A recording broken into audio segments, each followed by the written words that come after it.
Good morning, everyone, and welcome to online study system of CR International School. How are you, dear student? I hope you are fine and अपनी पढ़ाई को अच्छे से आप कर रहे होंगे।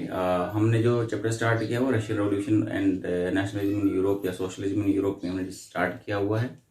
अभी इसमें हमने जो डिस्कस कर रहे थे वो आपका social changes into the European countries में जो सोशल चेंज आए थे उनके बारे में हम लोग डिस्कस कर रहे थे। आपका the age of the social change, right, हम लोग उसी के बारे में डिस्कस कर रहे थे। उसी में हमारे पास आपका टॉपिक है industrial society and the social changes. ठीक है, अभी तक हमने जो डिस्कस किया है वो क्या डिस्कस किया था कि क्या बदलाव आए, किस तरह से लोगों के आइडियाज अमर्ज होने स्टार्ट हो गए, how the people start emerging the ideas of different kind of societies. तो कुछ एक लिबरल्स बने उसमें, कुछ आपके रेडिकल बन गए, कुछ कंजर्वेटिव्स थे। कंजर्वेटिव्स कौन थे, वी हैव डिस्कस्ड। आपके कंजर्वेटिव्स कौन थे, हमने इसके बारे में डिस्कस कर लिया है।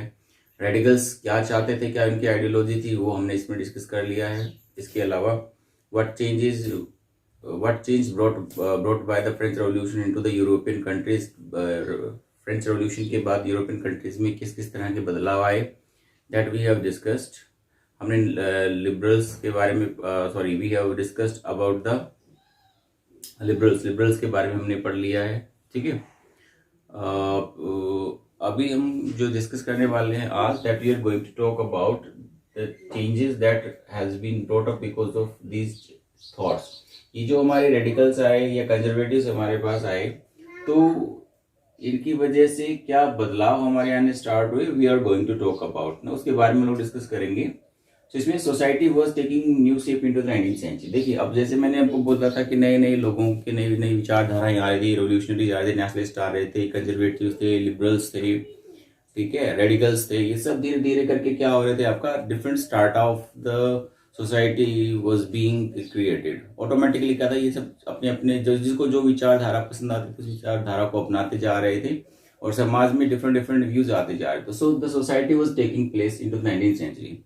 ये सिर्फ 19th सेंचुरी की बात नहीं है, जो सोसाइटी होती है इट कीप्स चेंजिंग। समाज के आपका लगातार आपका बदलता रहता है। आपका if you take a example of the time of your grandparents, अगर आप एग्जाम्पल लेते हैं अपने ग्रैंड पेरेंट्स का, so you see a different kind of timing there। and if you take the example of your parents, अपने parents के example लेते हैं तो वहाँ पे समाज कुछ और तरह का होता है। and if you take about the your own example, so you have different kinds of different kinds of, we can say that changes that we have seen over here। see, so what kind of changes were there, किस तरह के changes थे आपके? changes were taken place to the two aspects of the society, one was socio and economic changes। so जब भी समाज में बदलाव आता है तो आपके दो चीजें मेन इफेक्ट होती है, सोशल, समाज, society is affected, and then economic condition of the people also affected. So two things are changing there. वहाँ पे हमारी दो चीजें बदलाव में आ रही हैं, आपका समाज में बदलाव हो रहा है और आपका economy changing. What changes were taken place in the economy, क्या चेंज होता है? New cities were developed with the industries. अब जो यूरोपियन कंट्रीज थे उनके अंदर इंडस्ट्रियल रेवोल्यूशन चला हुआ था, इंडस्ट्रीज एस्टैब्लिश हो रही थी और ये इंडस्ट्रीज नए नए शहर आपके बन रहे थे, शहरों में इंडस्ट्रियां आपकी क्या हो रही थी, डेवलप हो रही थी, industrial regions were developing.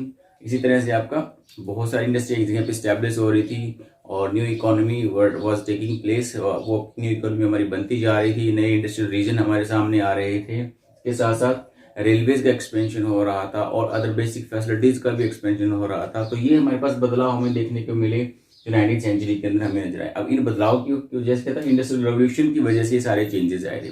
All the changes were brought by the industrial revolution and the industrial revolution has started. इसका मतलब हुआ कि ये सब इंडस्ट्रियल रेवोल्यूशन स्टार्ट हो चुका था, but what happened, industrial revolution brought some misery and the problem for the people of the Europe. European country के जो लोग थे उनके लिए कुछ प्रॉब्लम्स भी लेकर आए थे। What kind of problem we are talking about? Industrial revolution brought many problems with it.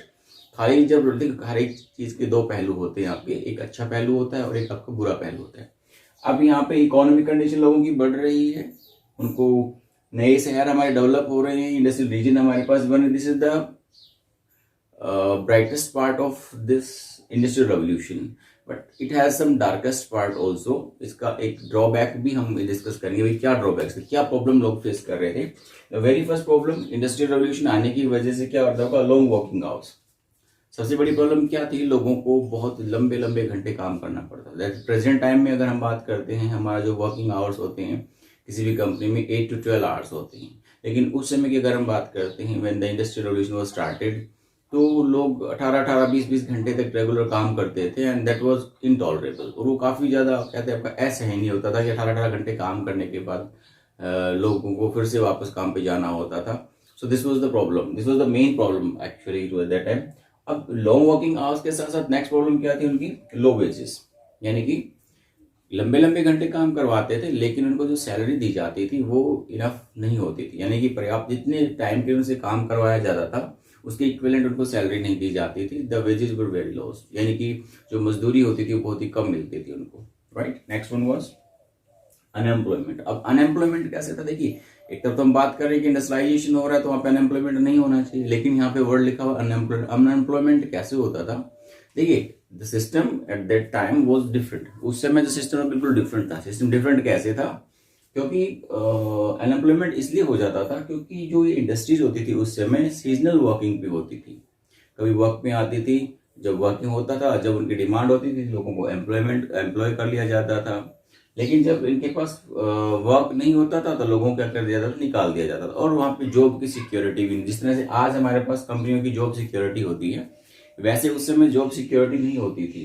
इसके अलावा लोग प्रॉब्लम और थी हाउसिंग एंड सैनिटेशन प्रॉब्लम, यानी कि जो शहर बसे हुए थे उनमें गंदगियां बहुत ज़्यादा फैली हुई थी और लोगों को रहने के लिए जगह नहीं मिल रही थी। तो ये चेंजेस हम देख रहे हैं यहाँ पे, ये प्रॉब्लम है। इंडस्ट्रियल रेवोल्यूशन की वजह से जो प्रॉब्लम जो उनको फेस करनी पड़ रही थी वो था हमारे पास वर्किंग आवर्स बहुत ज़्यादा हो गई, बहुत लंबे लंबे समय तक काम करना पड़ रहा है उनको, उसके बदले में उनको जो वेजेज मिल रहा है वो बहुत ही कम मिल रहा है। अनएम्प्लॉयमेंट बार बार रेगुलरली उनको अनएम्प्लॉयमेंट बढ़ता ही जा रहा है। इसके अलावा हाउसिंग और सैनिटेशन बिल्कुल अवेलेबल नहीं थी वहां पर। नेक्स्ट वन वाज, सो अब इन सब को देखते हुए लोग बदलाव चाहते थे, दे वांट चेंज, कि भाई ऐसे नहीं है लंबे लंबे घंटे काम करते रहो, सैलरी मिलती नहीं है, राइट। और हाउसिंग एंड सैनिटेशन प्रॉब्लम वैसे बढ़ी हुई है। सो लिबरल्स एंड द रेडिकल्स, ये हम जानेंगे, जो ये वो लोग थे जो बदलाव चाहते थे, दे वांट द रेवोल्यूशन, बदलाव चाहते थे कि भाई समाज में ये जो चीजें हो रही हैं वो बदलनी चाहिए।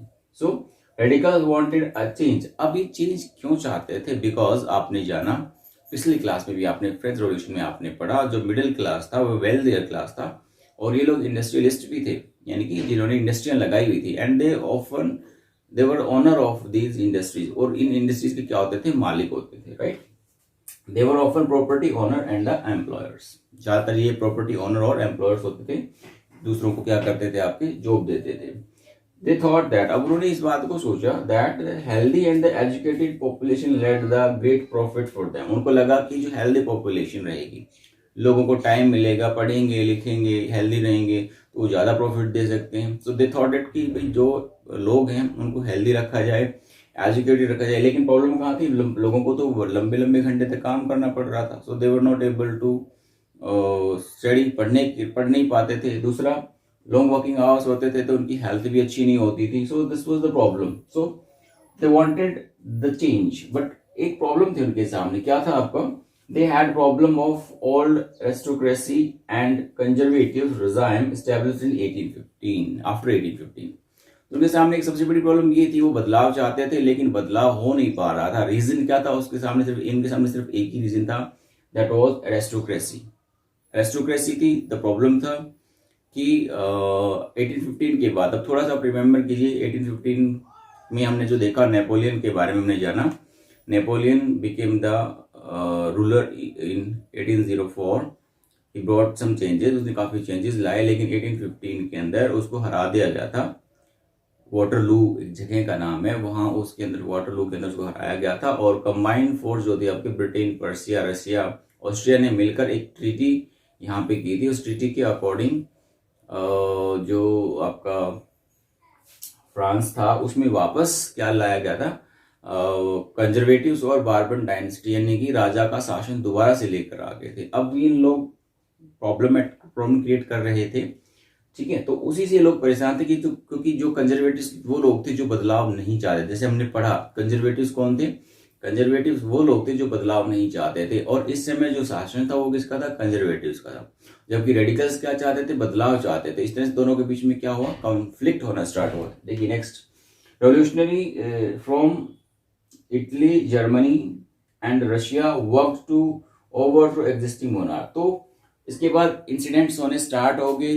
जो रेवोल्यूशनरीज थे, रेवोल्यूशनरीज भी कौन से, लिबरल्स, जो बदलाव चाहते थे समाज के अंदर, ठीक है, तो वो हमारे पास रेवोल्यूशनरीज थे। वो भी क्या करते हैं आपका, जैसे कि जर्मनी है, इटली है, रशिया है, वहां से रेवोल्यूशनरीज ने आवाज उठाना स्टार्ट किया और उन्होंने जो मोनार्की था नेशन स्टेट्स बनाई और जो राजा का राज होता था उसको खत्म करना क्या कर दिया, शुरू कर दिया। टॉक ऑफ द नेशन, उन्होंने क्या बात की कि एक राष्ट्र होना चाहिए। We will talk about the unification के बारे में लोग अगली बार अगले चैप्टर में, अगले क्लास में हम लोग पढ़ेंगे।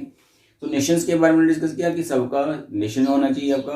Talk about the equality among the citizen. इसके साथ साथ उन्होंने क्या किया, इक्वेलिटीज के बारे में भी डिस्कस करना स्टार्ट किया, जिसमें एग्जाम्पल हमारे पास है। एक बहुत बड़ी प्रोमिनेंट लीडर का नाम आता है, जीजीपी मैजिनी का नाम आता है। तो जीजीपी मैजिनी जो था, he was from Italian revolutionary, वो इटालियन रेवोल्यूशनरी था। He had a great role into the unification of the Italy. उसका काफी अहम रोल है यूनिफिकेशन के अंदर, इटली के यूनिफिकेशन के अंदर। तो उसका क्या रोल रहेगा ये हम अभी डिस्कस नहीं करेंगे, ये हम अगले क्लास में डिस्कस करेंगे। बिकॉज ये चैप्टर आपका, मैंने बोला 2 चैप्टर हमारे हैं। these 2 chapters are very important to understand the world history। World history को समझने के लिए फ्रेंच रेवोल्यूशन का समझना बहुत जरूरी है। फ्रेंच रेवोल्यूशन के साथ फिर यूरोप के अंदर सोशलिज्म जो आया, नेशनलिज्म जो आया, या रशियन रेवोल्यूशन जो हुआ, ये 2 रेवोल्यूशन बहुत ही इंपॉर्टेंट है हमारे इन चैप्टर्स को। या आपको वर्ल्ड हिस्ट्री को पढ़ना है तो आपको बहुत अच्छे से इन चीजों को जानना होगा, ठीक है। तो ये बदलाव थे, this changes we have seen because of the industrialization. और रेडिकल्स और जो आपके लिबरल्स थे, they wanted a change. So this was the change that we are talking about. The industries आने की वजह से जैसे सोसाइटीज बनी और क्या सोशल चेंज आए, इकोनॉमिकल चेंज आए, हाउसिंग सैनिटेशन की प्रॉब्लम आए, तो ये सारे चेंजेस हमको देखने को मिले यहाँ पे। इसके अलावा भी अगर आपकी कोई क्वेरी होती है तो आप अपनी क्लासेस में क्लियर कर सकते हैं। लाइव क्लास आपकी जब होती है तो आप उसमें क्लियर कर सकते हैं। That's all for the day. See you next time. Bye, see you.